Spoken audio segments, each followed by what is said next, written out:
떨어졌는데 아슬아슬하게 떨어진 게 아니라 더블 스쿼차 이상으로 떨어져 버렸다. 그렇게 할 때에 이 떨어진 이 사람은 얼마나 마음이 쓸쓸하고 슬프고 아플까. 세상에 내가 시민들의 마음도 알아보지를 못했구나, 창피하기도 하고 말입니다.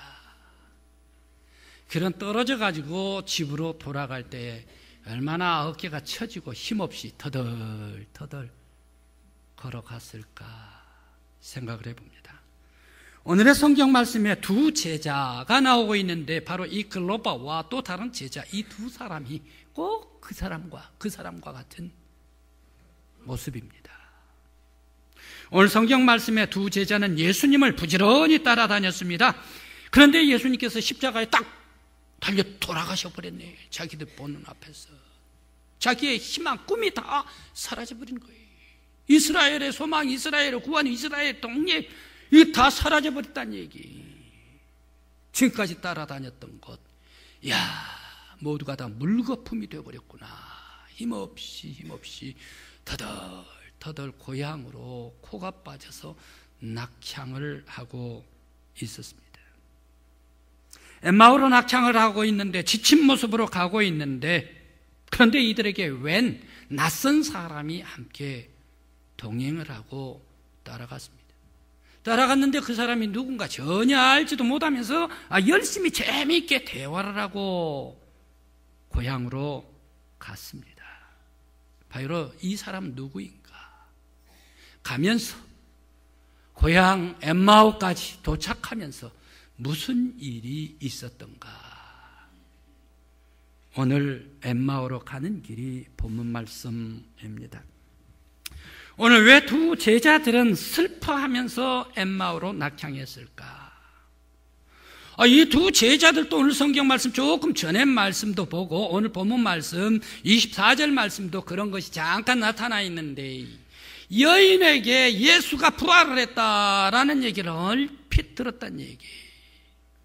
여인에게 들을 뿐만 아니라 자기와 함께 같이 했던 제자들 베드로와 그리고 야고보, 요한에게도 예수님이 빠르게 새벽에 가가지고 무덤을 찾아가 봤더니 예수님 시체가 보이지를 아니한다. 그런데 천사들이 왜 예수를 여기에서 찾느냐, 그는 다시 살아나셨다라는 얘기를 베드로, 야고보, 요한한테 들었습니다. 바로 이 소식을 들었음에도 불구하고 왜 이들은 쓸쓸하게 슬픔을 가지고 고향으로 터덜터덜 낙향해버리고 말았을까? 그때는 자동차도 없었을 거예요. 물론 KTX도 없었을 거예요. 걸어가야 했을 거예요. 오늘 본문 말씀에 25리라고 얘기를 합니다. 13km 좋게 되는 길을 왜 이렇게 슬픔을 띠고 걸어가게 됐을까? 그들은 바보 아닙니까? 예수님께서 부활하셨다, 이 얘기를 어렴풋이 들었으면 그걸 확인해야지. 왜 낙향해버리고 말았을까? 그런데 더 이들이 한심스러운 것이 있습니다. 엠마오로 낙향할 때에 오늘 본문 말씀 15절 말씀에 예수와 함께 동행했는데도 불구하고 이들은 동행한 예수를 알아보지 못했다라고 말하고 있습니다. 참 한심스러운 사람입니다. 예수가 십자가에 처형당했을 때 아주 끔찍하게 처형당해서 예수가 다시 살아날 수 없다라고 단정해버렸기 때문에 그랬을까? 아니면 그렇게 예수를 따라다녔는데 그 소망이었던 예수가 딱 죽고 나니까 슬픔이 너무 벅차 올라가가지고 아예 다른 것 외에 들으려고 생각을 하지 않고 본질을 보려고 생각을 하지를 않았기 때문에 그랬을까? 왜 이렇게 이 두 제자들은 예수님 부활하셨다라는 소식을 얼핏 들었음에도 불구하고 슬픔을 가지고 낙향을 해버렸을까요? 그런데도 불구하고 예수님은 부활 소식을 듣고도 믿지 않고 낙심해서 낙향하며 고향으로 돌아가 버린 이 제자들에게 왜 예수님께서는 함께 동행해 주셨을까요? 그리고 동행해 주실 뿐만 아니라 성경에서 예언한 자신에 관한 이 얘기를 아주 자세하게 슬퍼하는 이 제자들에게 풀어주었을까요? 그러면서 그리고 바로 이 일한 예수의 부활을 믿지도 아니하고 고향으로 딱 들어와 버린 이 사람들, 자기 고향으로 딱 와가지고 예수님 저녁 식사 같이 하십시다. 예수님을 초대를 해. 부활의 예수 믿지도 않는 이 사람들 집에 가서 왜 부활하신 예수님께서 식사를 같이 하시고 뿐만 아니라 기도, 축사까지 기도하시면서 축사 기도까지 믿지 않는 제자들에게 해 주었을까요?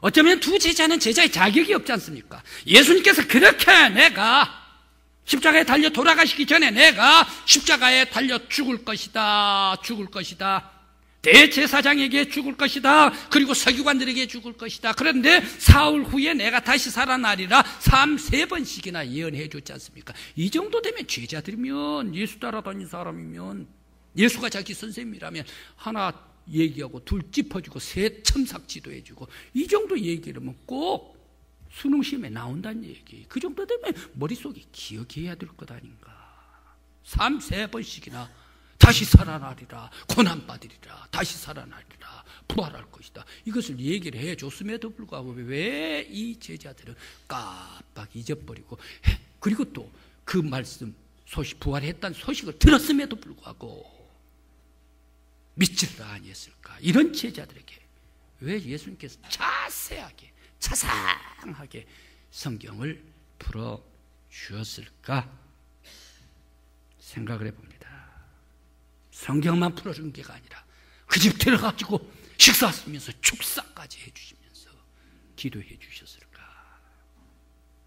바로 그것은 예수 죽음만 슬퍼하고 부활을 믿지 않는 제자들일지라도 예수는 죽었으나 다시 살아나셨다, 바로 이 다시 사신 예수를 믿게 하기 위해서, 또 그들 제자들 실망하고 있는데 실망하지 말라, 슬퍼하지 말라, 너희들과 엠마오로 가는 길에 동행한 분이 다시 살아난 예수다라는 것을 알게 하기 위하여, 그리고 마귀 사탄은 하나님의 아들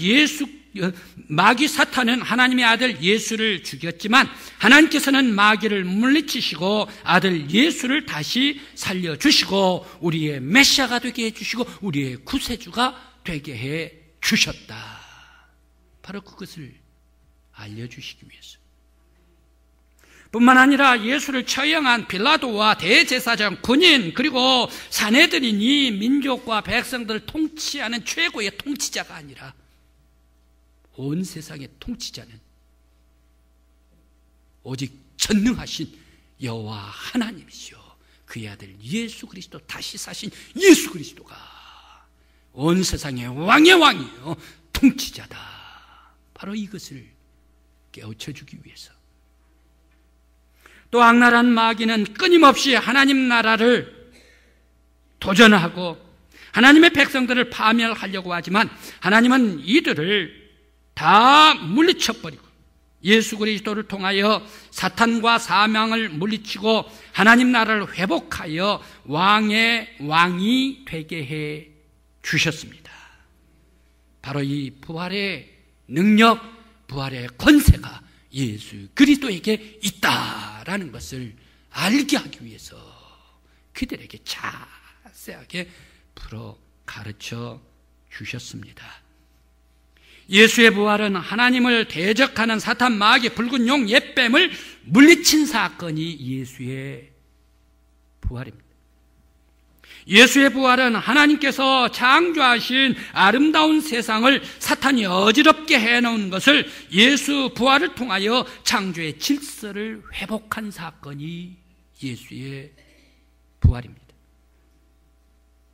예수의 부활은 마귀의 유혹에 떨어져 파멸로 가고 있는 저주받은 인생을 다시금 구원시켜서 영생의 구원을 얻게 해주시는 것이 부활의 사건입니다. 우리 성도들은 부활하신 예수 안에서 광대하신 하나님의 구원을 바라보는 여러분들이 되시길 간절히 기원합니다. 성도들은 이러한 엄청난 예수 부활을 통해 전능하신 하나님의 구원을 보아야 합니다. 그런데 만일 부활의 예수를 보지 못하고 믿지 않는다면 어떻게 될까? 여러분요, 사람들이 예수를 부활을 믿지를 않고 사람들이 예수의 부활을 보지를 못한다면 어떤 사람이 될까? 오늘 엠마오로 가는 두 제자가 실물입니다. 그들은 예수 부활을 믿지를 않았기 때문에 좌절이 오지 않습니까? 부활하신 예수 그리스도를 몰랐기 때문에 그들은 슬퍼하고 낙심하고 절망하지 않습니까? 예수의 부활을 모르는 사람, 예수의 부활을 믿지를 않는 사람들은 슬픔과 좌절과 낙심과 절망뿐이다. 그러나 예수 그리스도를 믿는 사람들, 예수의 부활을 믿는 사람들은 어떤 사람들인가?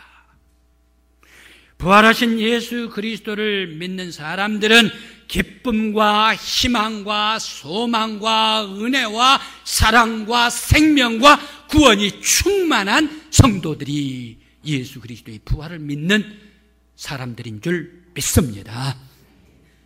오늘 엠마오로 가는 두 제자들도 만일 그들이 예수 그리스도, 부활의 예수 그리스도를 믿었다면, 부활의 예수 그리스도를 알았다면 예루살렘에서 25일까지 같이 동행했던 예수, 부활하신 예수가 함께 따라가신 것, 이 부활한 예수를 보았다면 어땠을까요? 대화가 달라져 버려요. 함께 가고 있는 이 언어가 달라져 버려요. 그들은 집에 가기까지 터덜터덜 슬픈 기색으로 실망과 절망, 좌절 속에 한탄하면서, 아니, 당신 예루살렘에 있었던 그 얘기, 2-3일 전에 있었던 그 얘기 모르고, 이스라엘 희망, 예수가 죽어버린, 십자가에 죽어버린 거 모르고 라고 슬픔 속에서 예수에게 설명하고 있는 제자들 아니었습니까? 그런데 그 죽은 예수가 바로 부활하신 예수다, 함께 동행한 예수가 다시 사신 예수다라는 것을 알았었더라면 이들 제자들은 어땠을까요? 그 엠마오 길은 어땠을까요? 힘이 넘치는 길, 희망의 길, 은혜의 길, 사랑의 길, 축복의 길, 소망의 길, 넘치는 용기의 길, 담대의 길, 구원의 길, 생명의 길이었을 겁니다.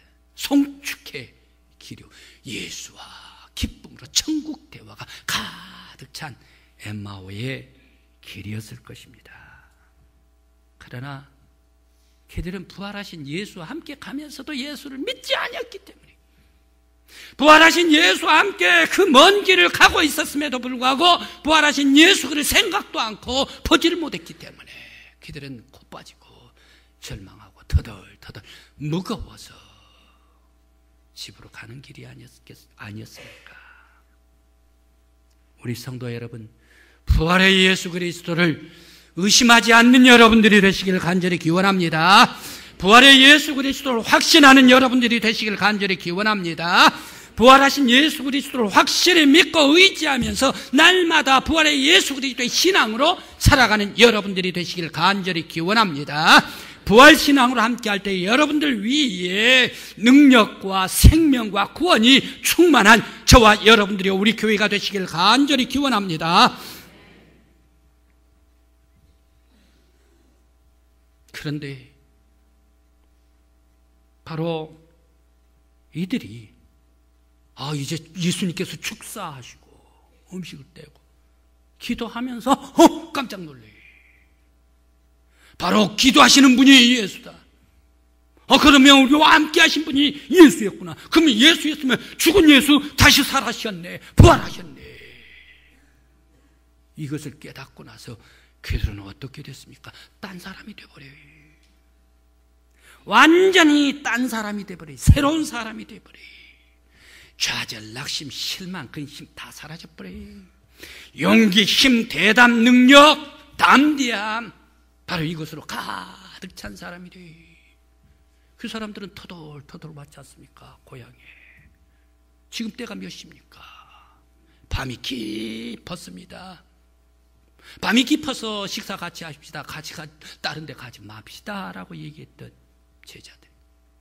그러면 이제 이 엠마오 길까지 25일 걸어왔으니까 다리도 피곤하고 어깨도 처지고 힘도 들고 지치고 피곤해가지고 잠자리에 들어가야 될 거예요. 밤이 깊었으니까 말입니다.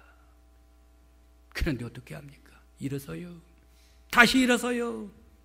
그 자리를 박차고 일어나요. 피곤하고 지쳤던 것 다 뒤로 가버리고 없어져 버려요.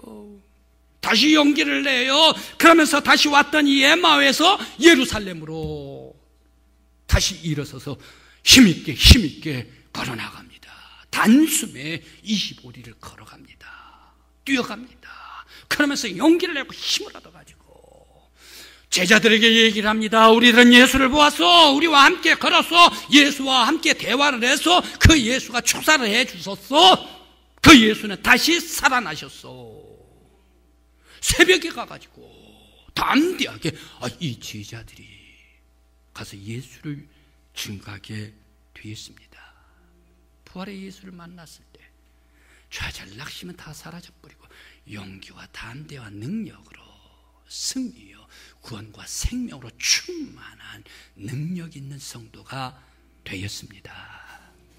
성도 여러분, 여러분들도 부활의 예수 그리스도를 만나시기를 간절히 기원합니다. 부활의 예수 그리스도께서 힘을 주시기를 간절히 기원합니다. 여러분들이 좌절하십니까? 낙심하십니까? 염려하십니까? 근심이 있습니까? 정을망이 있습니까? 생명의 예수가 나와 함께 하신다. 능력의 예수가 나를 위해서 인도해 주시고 이끌어 주신다. 모든 악한 마귀의 시험도 부활의 예수 그리스도께서 다 물리쳐 주셨다. 우리의 인생 삶 죽음도 예수 그리스도께서 사망까지도 다 물리쳐 주셨다. 우리를 승리의 구원의 백성 만들어 주셨다. 바로 이 믿음 속에서 용기 있는 성도들이 되시기를 간절히 기원합니다. 부활이 있는 곳에 능력이 있습니다. 부활이 있는 곳에 마귀가 물러갑니다. 부활신앙이 있는 곳에 예수가 계십니다. 예수가 계신 곳에 하나님 나라가 있습니다. 부활의 예수가 있는 사람에게 소망이 있고 기쁨이 있고 생명이 있고 구원이 있습니다. 이 생명의 소망을 주신 부활하신 예수 그리스도께 영광을 돌립니다. 예수의 십자가는 나에게 사랑을 알게 해주시고 예수의 부활은 나에게 희망을 주십니다. 부활의 예수가 여러분의 가정에게 힘과 능력과 생명으로 충만히 역사해 주시기를 간절한 마음으로 기원합니다.